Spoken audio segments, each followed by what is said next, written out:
Hey everyone, in our latest Trade to Black podcast, big news to say the least for investors in the cannabis landscape as news broke out of Washington earlier this week involving President Biden making major steps towards decriminalizing cannabis and set in motion a process that could see the rescheduling or descheduling of cannabis on the Controlled Substance Act. Boom, to say the least. To break it all down and what this means and what we can anticipate this industry moving forward, we bring in Tim Seymour from CNBC and Brady Cobb in our latest Trade to Black podcast. Hey everyone, welcome to the Trade to Black podcast. I'm your host, Shad Dales. Before we get into today's interview, as usual, if you like what we produce, feel free to subscribe to our channel. Click on that bell for all notifications and make sure to share this video with all of your network because we have a big time episode here today. We're talking U.S. cannabis with the news that came out. But before we begin, all views on the Trade to Black podcast and the guests on this podcast are purely opinion. You should not treat any opinions expressed by us or our guests as investment advice. And the views on this podcast are solely to be intended to be informational and are not investment advice. Okay, let's begin. Let's welcome in the founder and chief investment officer at Seymour Asset Management and CNBC host, Tim Seymour joins us once again. Tim, great to have you. Hey, Shad, how are you? Great. Along with CEO of Sunburn Cannabis and Mr. Smarty Pants, who just came back from Harvard University this week, Brady Cobb. Great to have you on. How's things? Thanks, man. Doing good. Good. Lecturing the students at Harvard University this week. How was that? It was quite the experience for a state school kid from Florida State University who graduated with a 2.9. So it was quite the experience. Exactly. You know, see Tim's down there doing the gator chop. See, the Gators actually think they went to Harvard, but they went to UF instead. At Florida State, we like to party. We know who we are. So that's why I ended up lecturing. All right. I'll take that. Let's get right into it. Let's begin with the announcement yesterday from the Biden administration where the president announced major steps towards decriminalizing cannabis and set in motion a process that could see cannabis rescheduled or descheduled from the Controlled Substance Act. So, Tim, let's begin with you. This is massive news for the industry. So give us kind of the 40,000 foot view on what these events mean for the overall U.S. cannabis sector. Well, so I'm going to give you the context from a markets participant. I run CNBS, which is a cannabis ETF. So I'm going to give you a view on what this means for investors investing in a cannabis ETF, investing in the sector, because I think Brady's walked the halls of D.C. and can probably give you game theory on what yesterday's announcement means, what comes after it. I'll just say this announcement, to state some obvious dynamics from a markets perspective, 40,000 feet. Sentiment and positioning in cannabis probably about as low as I remember, at least over the last 5 years. And that's a function of things that are unique to cannabis. And then, of course, there are things that are the external factors in markets. I mean, like the best CPG company in the world, and cannabis companies say they're CPG companies, is Nike, and Nike's down 50% from its highs. So let's understand where this is. But yesterday's news as a catalyst, of course, one of the biggest headlines we've ever seen in the space. But does it get institutional capital in tomorrow? The answer is no. Does it change the dynamics in terms of the fundamentals tomorrow? No. But again, and I'll stop after I just say the reason why cannabis valuations are as low as they are, and again, I think they are attractive. We are investing through this. But it's a function not necessarily directly on what's not happened in D.C. It's a function of margin degradation, headwinds from both consumer macro and other dynamics, and the illicit market. Now, you change D.C., you change taxation, you're going to change a lot of those things I just mentioned. And that's why yesterday's news had a sprinkling of the broader picture the minute Biden started mentioning scheduling. That got everybody thinking this was a really exciting announcement that's not made in a vacuum. But I'll stop and let Brady give you kind of the political analysis of this, because, again, I know he's worked on a lot of this. Yeah, Brady, do you think the Biden administration is serious, or could this be yet another prop for political support, knowing with midterms coming up next month? Well, I think there's been a lot of commentary that's been made that would fall into the latter category that you just described, just commentary or political pandering. But the president issuing a direct statement using like expeditiously, referencing the fact that cannabis sits on Schedule 1 next to LSD and heroin, and how ludicrous that is, and Right. how a drug like methamphetamine, or the scourge of America right now, fentanyl, is on Schedule 2 below it. Sene, for me, I have been a critic of the president, and I know that. I've been a critic of failing to fulfill the campaign promises. He took a huge step forward yesterday. I would treat this very seriously. The human component, it could be overstated for those people that have been walking around with a scarlet letter. The markets component for this cannabis industry, that was literally, companies are failing. I just raised capital in this environment. I've got a bald spot I never had. Schedule 3 or lower, no 280E. And the president already signaled Schedule 1 and Schedule 2 seem crazy for it to be there next to those drugs. Schedule 3 and lower, no 280E. We're off to the races at that point. The second thing I would tell you to pay attention to is the far left side of the liberal side of the Democratic Party has been expressed concern, Sherrod Brown, several others, with just safe banking or just HOPE Act. This step is an arrow in the quiver for a social justice win as part of that plus that doesn't have to go through Congress. And Tim and I actually did a couple of op-eds way back when, Buy the Ticket, Take the Ride, where we actually discussed that with the stroke of his pen, President Biden could solve a lot of the social justice plus issues that wouldn't necessarily get through Congress. So kudos to Tim for being clairvoyant. I think our last one ran in like January of 21 or something. So we were talking about this a long time ago. And the dynamic of the interplay between the three branches of government, we all took, American history and government history and understand how the political process works. And none of this can work without the Biden administration doing what the campaign promises said they were going to do. It's not about throwing blame. Brady just said this was the type of announcement we've waited for a long time. I just say that the good news here is that some of the issues around descheduling and whatnot. I mean, the DEA claims they can't do this, and Brady can probably speak to this. I think there's some belief that they actually can, but that certainly, the Biden administration can do this. So there's a legislative path that I think we believe needs to, of course, happen in the Senate. But there are some elements of what yesterday's announcement included that could be kept in the executive branch and within this administration. And again, this doesn't change tomorrow. And I think what Brady and I also said in that op-ed, and I say to investors, and I do a Cannabis Weekly for CNBS, where one of the things we always say is incremental victories, incremental progress, and trying to go, look, what was the biggest criticism of the Schumer bill is that it was way too wide in scope and encompassing. This is a progression that makes sense now. I would agree with that. Schedule 3 to Schedule 2 takes 280E off. So as I understand this, Brady, if cannabis gets rescheduled to a Schedule 2, does that then mean U.S. cannabis stocks could be eligible for major U.S. exchange listings? Because I bring that up because it would be recognized with a medical benefit. And right now there's psychedelic companies that are dealing with psilocybin and ketamine who are already listing on the New York Stock Exchange and the NASDAQ. So what happens with that? So the interesting thing is, I believe it's going to go schedule based on the president's own words yesterday. We don't have to kind of wordsmith here or search for breadcrumbs or signals. The president noted in his release, and by the way, they didn't have to. Remember, the president has a press team, the speech writing team, a press release writing team. They put those words in there for a reason. When he specifically called out that Schedule 1 has LSD on it where we are, and cocaine and heroin, and that Schedule 2 has fentanyl and methamphetamine, this is a Schedule 3 or lower.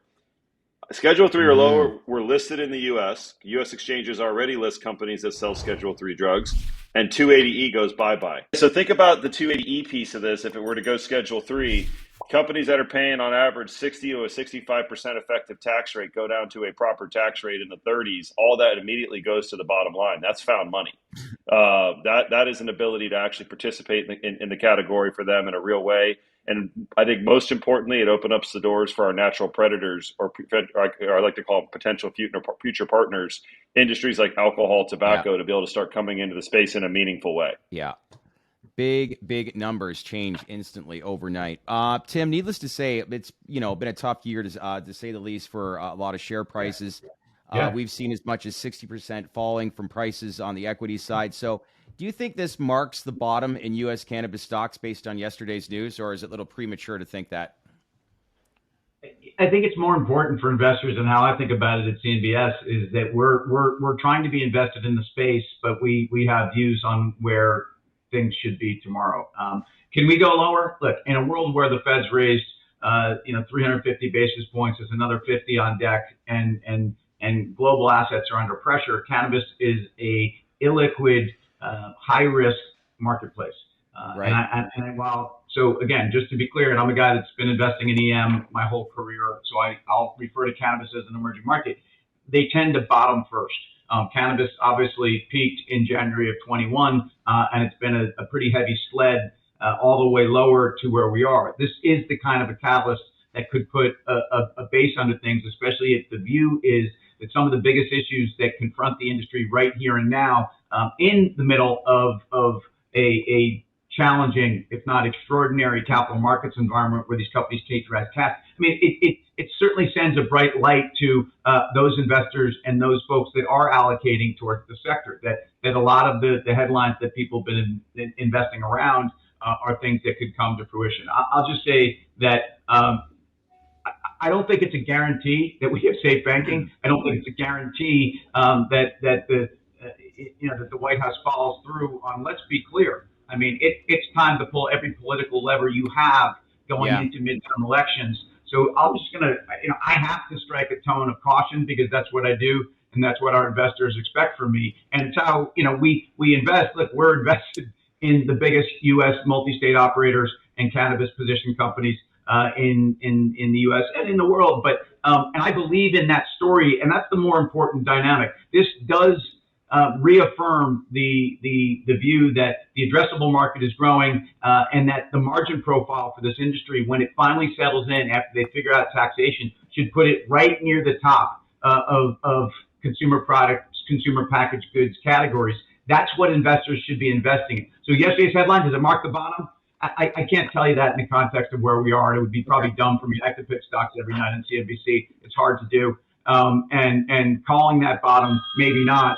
Oh, someone just got me for calling the bottom. No, I really important headline for the industry because I do think that this shows that there are a series of steps that we've been talking about, that Brady's been working on, and they always included criminal justice. Okay, criminal justice reform was a particular component of the full suite of things that need to happen. It's why it's such a complex issue. Okay. Brady, do you agree with that? No guarantees that SAFE will pass?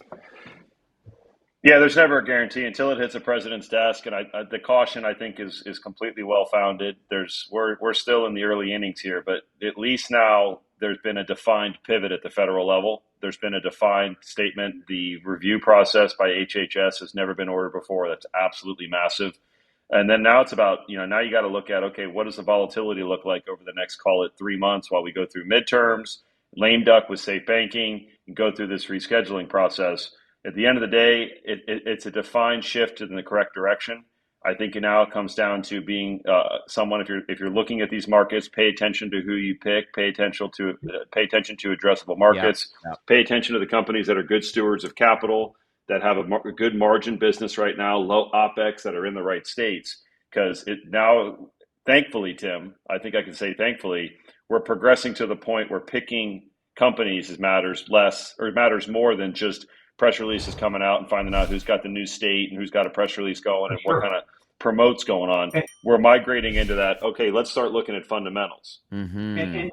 And I think that's what's different about investing in the space today than 2018. And you're not taking a huge leap of faith on who the operators are. And let's be clear that the leading operators in cannabis have been doing so in one of the most difficult environments any company could operate, and that includes the operating, the tax, all the headlines, and then just this is a complex issue. And a lot of these companies are vertically integrated, so it means they're involved in every link of the chain. That's good and bad. In most industries, by the way, that's just not how companies are set up. So if you're investing now, and this is where I can be extremely bullish and where I'm comfortable being bullish as a guy that's pretty conservative, you're investing before a wall of capital is coming in. I don't think institutions come in tomorrow. I don't think strategics come in tomorrow. But I do think that those people that are investing today have a chance to view companies and the top operators. I don't think you have to stray too far, which doesn't mean it's that simple. I think things are changing every day. It's why we roll up our sleeves and we meet with these companies and we meet with the regulators and we understand some of the dynamics. But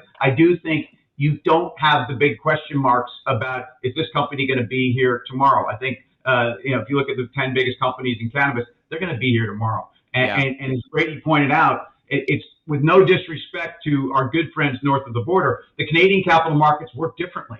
And if you think about, rounds 1 and 2.0 of cannabis investing, it was done in Canada, which means not that that's a bad thing. It means that the rules are different. And a lot of companies that weren't real companies were able to come to market and I think promote in a way that was very difficult for investors to see what the cap stack was, what their assets looked like, what their cash flow was. And again, I want to be really clear. I'm not trying to lean on our friends in Canada. I'm just telling you that investing in this space has been complicated because people have been throwing darts. I don't think you need to throw darts now. And every day we're meeting with companies that are real businesses.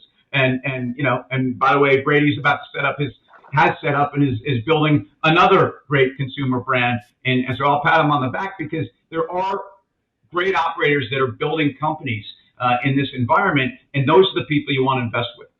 Yeah.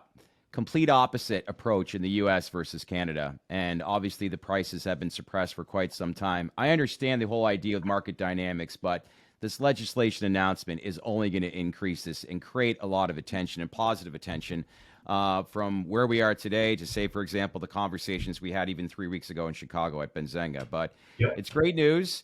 Great news for the cannabis space. We got playoff baseball too, Tim. Like, could it get any better here today? What happened to your Mets, though? Playoffs, but didn't win the division. They're going in as a wild card. Look, as Met fans, we are fatalists, and we are resigned to the fact that something bad can always happen. The weekend series, okay? We just needed to win one game. We got swept. We had the easiest schedule in September to win the division, and we went 6-8 against last place teams and almost last place teams. And then we lose 3 straight to the Braves. But we still finished with the same record. We're going to beat San Diego. Game 1 tonight, New York. Let's go Mets. LFGM, please. All right. So you got the Mets wing it all? I'm a Met fan. Why wouldn't I? I mean, and let's just. By the way, yeah. I'm more emotional and the true winner today. Drugs win, drug war. That's who won. Forget today. Baseball Drugs talk. That's the statement right there. I like it. Jen. No, by the way, I'm pulling for you, Tim. I'm pulling for you. My celebration last night was coaching my son's baseball team, so I am pulling for you. I hope the Mets can actually make a run here. I'd like to, I'm not a big Braves fan, so I'd love to see the Mets. Brady and I aren't talking cannabis. We are talking baseball, just so you folks know. This just didn't come up today, so we'll have to save that for another one. But huge headlines in the space, as big as we've had. Shad, great having this conversation. And I assume we're going to have a follow-up on big as we should. Good stuff. Thanks for checking in, guys. Keep in touch. Hey everyone, thanks for watching. So what'd you think of the interview? If there's any information that you want to know more of or want to learn about, then provide us with feedback by leaving a comment below. And if you like what we're producing, then feel free to subscribe to our channel, share this video with your network, and as well, click on that bell for all notifications because we would not be here without you. We appreciate it. Thanks for watching, everyone.